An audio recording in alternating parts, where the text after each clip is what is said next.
What's up guys, Pack here. I know I haven't made a video in quite some time, but don't you worry, I'm still watching plenty of movies and TV shows. That's why I decided to make this new portion of the channel which I'd like to call Movies of the Month. Anytime where there's too many movies or shows to review in a single month, I should just sit down and give quick rapid fire takes on them so you guys still know what I think about them. So here we go. I decided to start off the year watching movies that probably would have made my best of 2019 list had I seen them. Would have made my best of 2019 list had I seen them last year. So I ended up going to see Parasite. Oh my goodness! This movie deserves every single bit of praise it's getting this award season. This movie is absolutely phenomenal. Bong Joon-ho directed this movie to perfection. The casting is absolutely perfect. All the performances between the family members are so dynamic and so fun to see. The cinematography is absolutely jaw-dropping, and the set design with the locations of this movie is just baffling. It's a hilarious and heartfelt movie with a lot of gripping messages about class relations. If the movie isn't blowing you away with its insanely intense finale, then it's inviting you in with its charming performances and dripping atmosphere. 5 out of 5, perfect movie. But I was not done quenching my Oscar bait thirst, so I went and saw Taika Waititi's renowned film. It's the story of a young kid training to be a Nazi soldier, but actually meets a Jew in his own home. The movie was also extremely surprising to me, unlike anything I'd seen last year. The performances are top-notch, with Roman Griffin Davis delivering the best child performance I've seen in years. This kid is so energetic, you feel his passion in every single scene. He nails the dramatic moments and his comedic timing is absolutely perfect. Despite training to become something that's absolutely horrific, you still root for this kid all the way. Scarlett Johansson also turned in a great performance as his mother. They had some really heartfelt scenes together, and she continues to show she's not just an action movie star, she is a true thespian capable of giving Oscar-worthy performances. Taika Waititi's imaginary Hitler is both hilarious and horrific at the same time. He's able to switch between those two personalities on the dime, and he was very... There were several times where I thought the parody and humorous elements undercut the dramatic stakes, but this was still a very enjoyable movie in its own right. I'd probably give it around a 4 out of 5.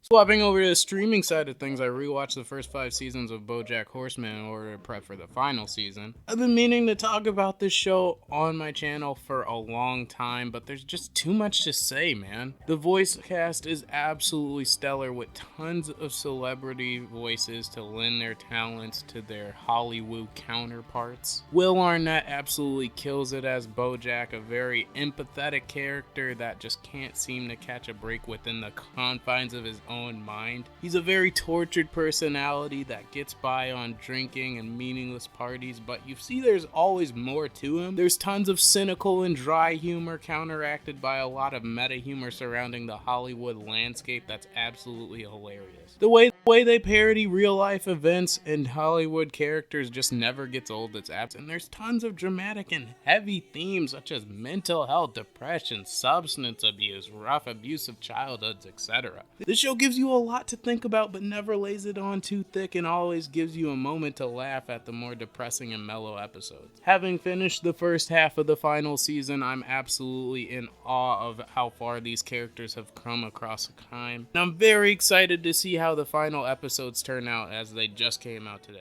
Speaking of Netflix, I ended up checking out both seasons of that new popular show called You. At a glance, Joe Goldberg is just an ordinary bookworm. He owns his little store in New York and just uses it to stalk girls. What the heck is this show? He uses social media to execute his creeper ways, and he gets into some very ugly situations very fast. I absolutely love Penn Badgley's portrayal of Joe. He's smart, he's smug, and he's cocky, and he makes for a very likable guy, and you feel like you know several people like him. But when he turns out to be a creepy sociopathic mass murderer, you're just like, oh, I hope I don't know someone like him. But I love how this show tackles social media. It gives a lot of harsh commentary on the superficial ways we use it to guide our lives. Joe's one of those people that doesn't use social media. He's absolutely sick of all the fakeness. I really like how when he actually chooses to obsess over it, just the dark places he goes to. This show does a pretty good job of developing its characters and having you root for Joe just enough to keep watching, but ultimately hope he gets caught for all of his heinous crimes.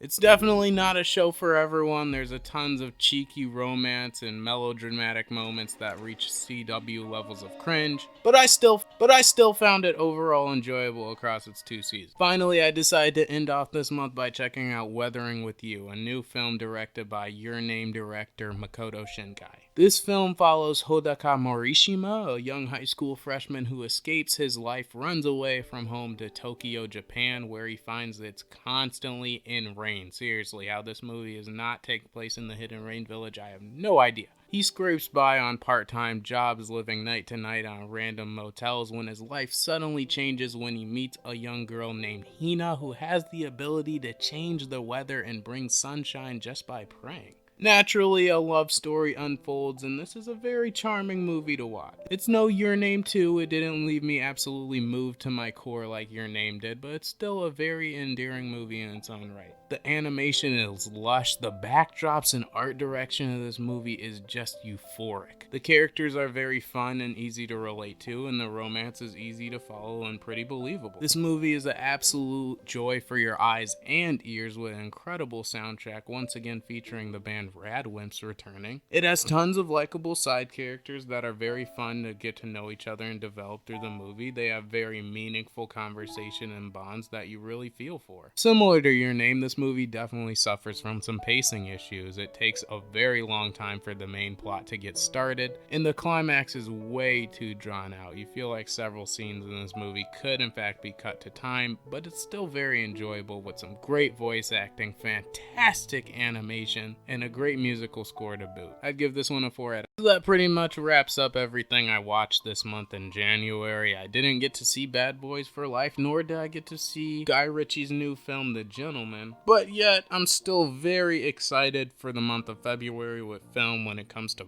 Birds of Prey and Sonic the Hedgehog being two of my most anticipated movies of the year. It should be a really great month. If you like this more rapid fire review style, definitely let me know in the comments. Be sure to leave a like on the way out and definitely consider subscribing. It really helps out the channel. I am Pack. Thanks so much for hearing my perspective, and I'm out for now.